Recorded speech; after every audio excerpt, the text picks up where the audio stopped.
मित्रांनो, गेल्या 2 दिवसापासून एक व्हिडिओ व्हायरल होताना दिसतोय. एक आजोबाच धोतर कुर्त्यामध्ये मॉलमध्ये जाण्याचा प्रयत्न करतात आणि मॉलचे कर्मचारी त्या आजोबाला मॉलच्या बाहेर हाकलून देतात.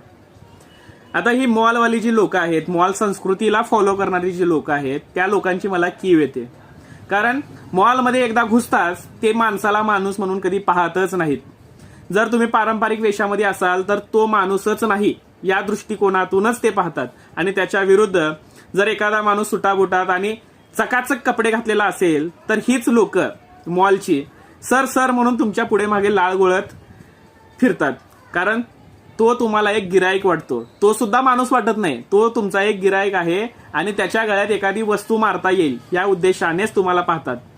पण त्याच्या विरुद्ध जर पाहिलं, ही धोतर कुर्त्यामधली माणसं यांना ते टाकून दिल्यासारखंच बघतात, ही नजरेनंच बघतात आणि हाच अनुभव तुम्हाला एअरपोर्टवर सुद्धा पाहायला मिळतो.